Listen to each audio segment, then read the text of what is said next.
Everyone, welcome to my YouTube channel. आज मैं आपको डिफरेंशिएशन बताऊंगी और इसके सारे रूल बेसिक से बताऊंगी, बिल्कुल बेसिक से। ठीक है, तो आज डिफरेंशिएशन पे फर्स्ट लेक्चर है मेरा।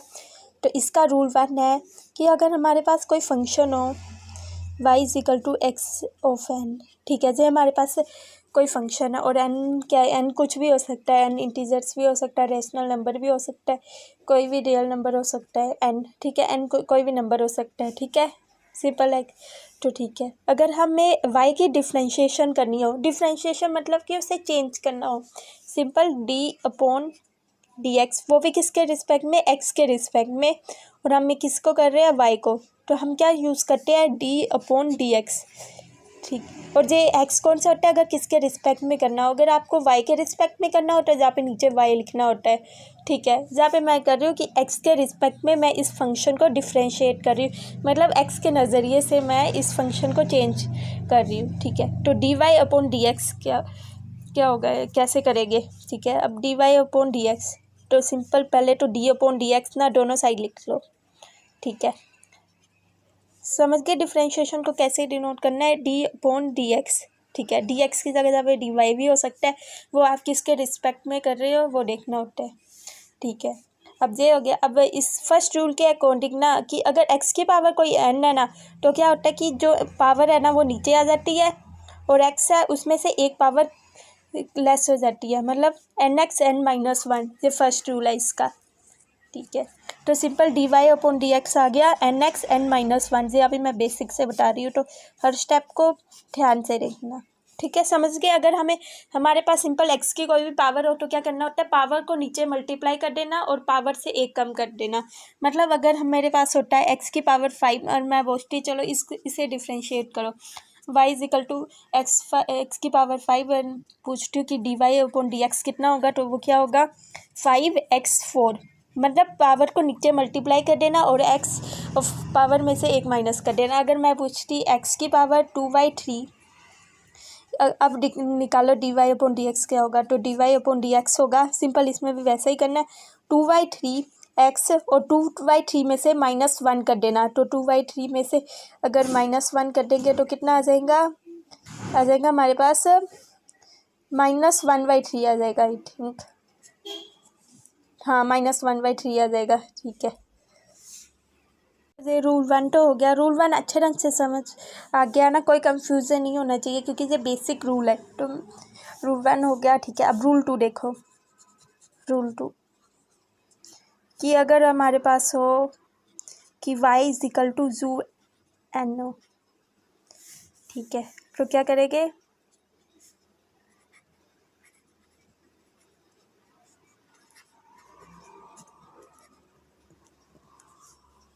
समझ आया क्या किया हमने इसमें, वेयर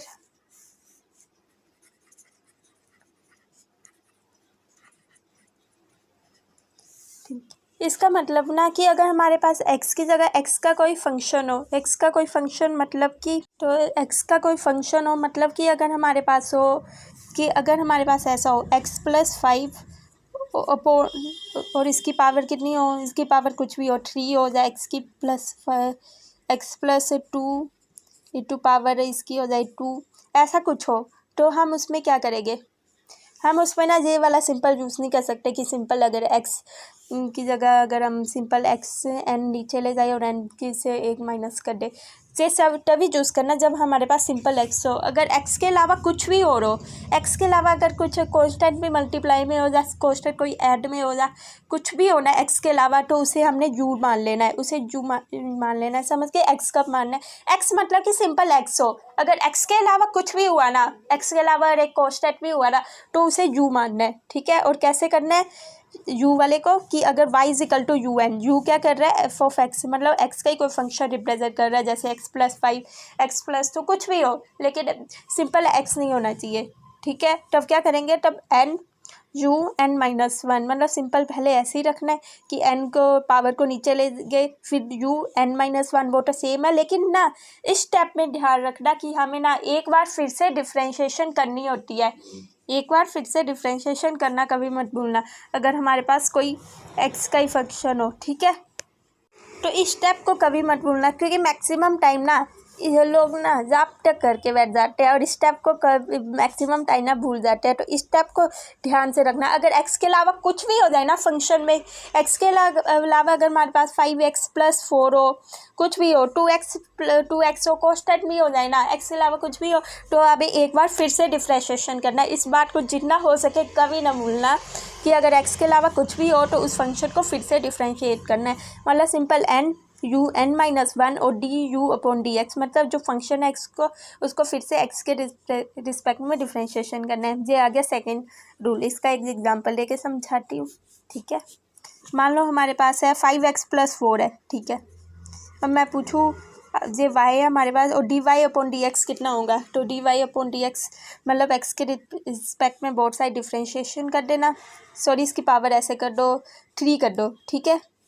तो क्या करेंगे, सबसे पहले ना क्या फॉर्मूला था कि n(u(n-1), 5x+4 को हम u मानेंगे, इसे x नहीं मानेंगे क्योंकि ये पूरा एक f(x) है ना, तो इसे कभी x नहीं मानना। ये वाला तब यूज़, मतलब ये u है, मतलब एक बार फिर से डिफ्रेंशिएशन करेंगे। तो पहले तो 3 नीचे आ गया, फिर 5x+4 और फिर n-1, 3 - 1 2 और फिर क्या है du/dx, मतलब 5x+4 की फिर से डिफ्रेंशिएशन करनी है हमें किसकी करनी है, u की। u क्या है 5x+4। अब इसकी डिफ्रेंशिएशन कैसे करोगे, सिंपल 5x+4 की डिफ्रेंशिएशन क्या होगी, कांस्टेंट है वो बाहर आ जाएगा और x की डिफ्रेंशिएशन 1 होती है, तो इसकी डिफ्रेंशिएशन हो जाएगी 5। समझ गए, इसके डिफ्रेंशिएशन 5x+4 की अगर मैं डिफ्रेंशिएशन पूछूँ तो क्या होगी, वो होगी यहाँ पे कांस्टेंट हमेशा बाहर आ जाता है। मैं रूल 3 में बता भी दूंगी, ये वाला रूल 3 आने ही लगा है। और कांस्टेंट की डिफ्रेंशिएशन कितनी होती है, 0, तो 5 + 0 तो सिंपल 5 हो गया। तो इसका आंसर आ गया dy/dx 15 5x+4 पावर 2, ठीक है। ये रूल 2 हो गया, ठीक है, और इसे याद रख लेना। और रूल 3 देखो,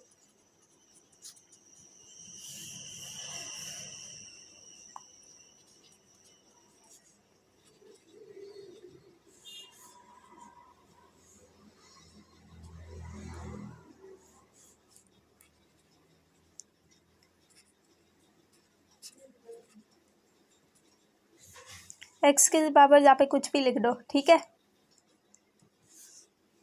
जहाँ पे एज खाली एक्स लिख दो या यू भी लिख दो ना, लेकिन ये ध्यान से रखना कि ना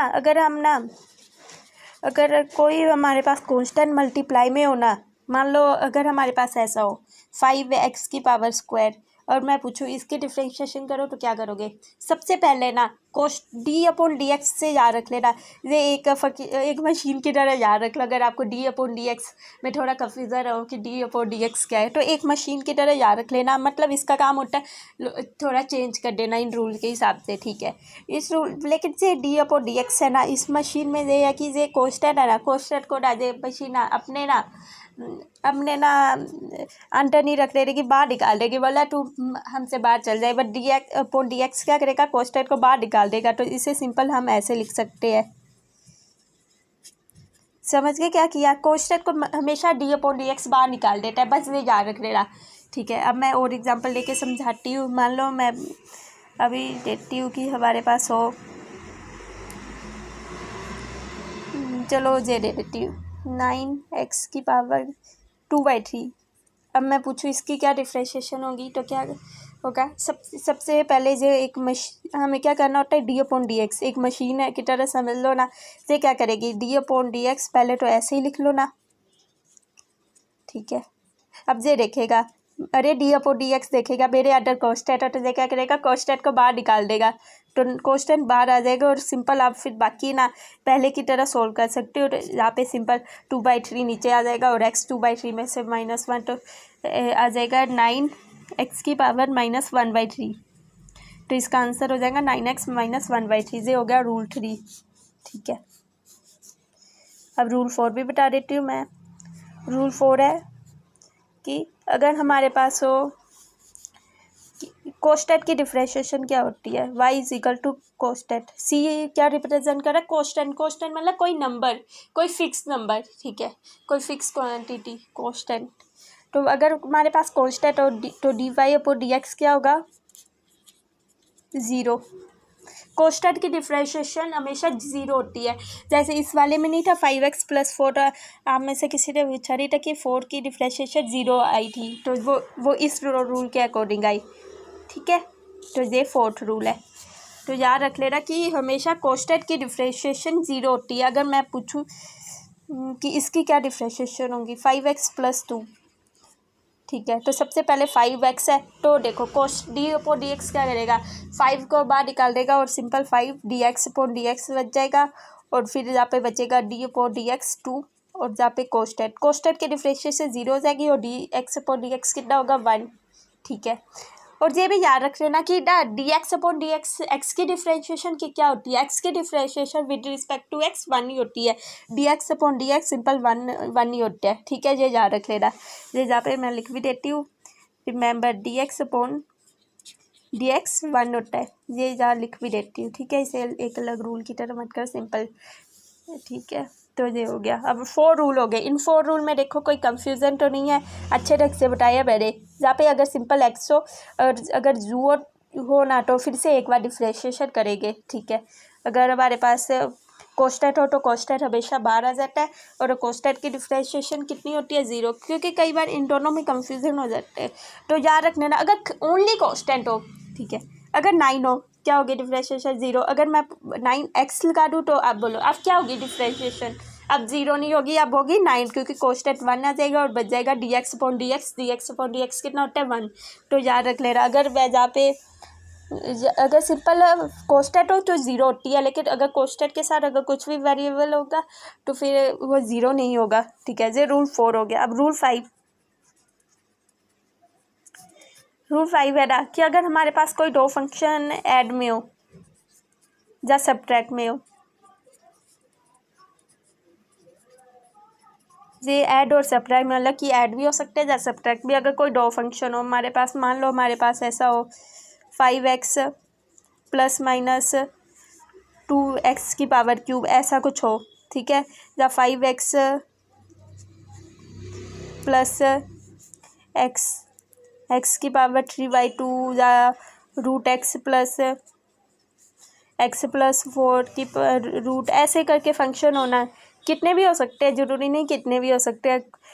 तो जहाँ पे मैं और भी साइन लगा रही हूँ, मतलब जितने भी हो सकते हैं ना, तो उनके लिए क्या करेंगे, तो ये d/dx एक मशीन की तरह समझ लो ना। तो ये सबको ना डिफ्रेंशिएट कर सकता है, मतलब इसमें कोई वो नहीं है कि बोलेगा नहीं कि ये इसके साथ हो जाए इसके साथ हो, ये सिंपल सबके साथ ऐसे ही हो जाएगा। d/dx ना, मतलब एक d/dx से सिंपल एक ब्रैकेट की तरह सबके साथ हो जाता है। अगर आपको कोई चीज़ मान लो मल्टीप्लाई करनी हो, तो मल्टीप्लाई के वाला के पास अगर कोई नंबर हो तो नंबर क्या करता है, सबसे मल्टीप्लाई होता है ना। तो वैसे ही इसका d/dx से मशीन है, अगर मशीन के बाद ब्रैकेट के बाद काफ़ी ज़्यादा टर्म लिखी है, काफ़ी ज़्यादा फंक्शन लिखे है, तो वो सबके साथ हो जाएगा मल्टीप्लाई, तो सबको ले लेगा, ठीक है। सोन और ये और भी फंक्शन हो सकते हैं, कुछ भी हो सकते हैं, ठीक है। तो याद रख लेना। अगर प्लस और माइनस में हो, तो अगर मैं आपसे कुछ पूछूं कि मान लो हमारे पास हो कि y = 2x + √x, इसकी डिफ्रेंशिएशन करके बताओ, तो वो क्या करोगे। तो सबसे पहले तो आप रूल 5 लगाएंगे, dy/dx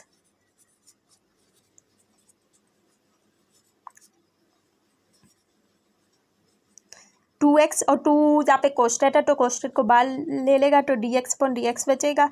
और √x में कंफ्यूजन हो जाता है, √x मतलब x⁴ 1/2, तो 1/2 मल्टीप्लाई हो जाएगा 1/2, और x 1/2 में से -1 किया तो कितना बचा -1/2, तो बस ये आंसर आ गया 2 + 1/2 √x, ये इसका आंसर आ गया, ठीक है। समझ गए, रूल 5 समझ आ गया, ठीक है। अब रूल 6 बताती हूँ। रूल 6 में क्या है, रूल 6 में है ना कि अगर हमारे पास दो फंक्शन ना मल्टीप्लाई में हो रहे हो,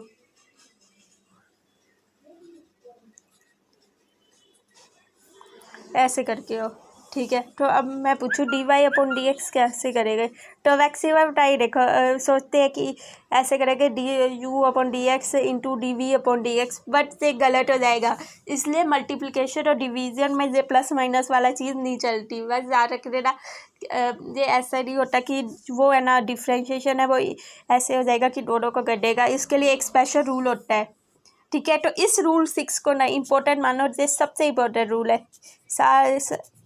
सबसे बेसिक, और क्योंकि इसी में थोड़ा समझने वाला है, बाकी सारी इजी थे ना, इसमें थोड़ा समझने वाला और एक डिवाइड वाले में समझने वाला है। प्लस माइनस वाला सबसे इजी था। अब देखो इसका मतलब क्या, इसका मतलब ना अगर कोई दो फंक्शन मल्टीप्लाई में हो तो क्या करेंगे, कोई दो फंक्शन हमारे पास मतलब कि ऐसे हो 5x+2 हो और दूसरा फंक्शन हो 3x+4 ऐसा हो, तो क्या करेंगे, ये हमारे पास फर्स्ट फंक्शन है और ये सेकंड फंक्शन है, ठीक है। और ये कुछ ज़रूरी नहीं कि 5x+2 हो, मान लो 9x हो जाए, कुछ भी हो जाए, कोई भी हो, 9x⁵ हो, कुछ कितने भी x के फंक्शन है, फंक्शन तो मैंने बताई है ना, कुछ कितने भी हो सकते हैं, तो कुछ भी होना। तो क्या करेंगे, अगर दो फंक्शन मल्टीप्लाई में, अगर जहाँ पे प्लस माइनस का साइन होता है तो आप रूल 5 यूज़ करते हैं, बट जहाँ पे मल्टीप्लाई का साइन है तो मैक्सिमम सोचते हैं कि इसे भी मल्टीप्लाई कर देंगे और इसे भी, वो गलत हो जाएगा। तो इसका एक रूल होता है, सबसे पहले ना आपको ना किसी भी फंक्शन को फर्स्ट मानना है और किसी फंक्शन को सेकंड। तो मैं ना ऐसे करती हूँ, इसे फर्स्ट मान लेती हूँ और इसे सेकंड, क्योंकि एक बार याद रखोगे तो ठीक रहेगा, बाबा कंफ्यूजन नहीं होगी। तो मैंने इसे फर्स्ट मान लिया और इसे सेकंड मान लिया, ठीक है। तो क्या करेंगे, सबसे पहले फर्स्ट फंक्शन को ऐसे ही लिख दिया ना, into differentiation of second function, जहाँ पे पहले ना मैं ऐसे करके लिख लेती हूँ, differentiation of second function plus first function, sorry जहाँ पे आएगा second function into differentiation of first function, ठीक है। अब मैं इसे फॉर्मूले के थ्रू भी समझा देती हूँ, जहाँ पे आप फंक्शन लिख लो, ठीक है।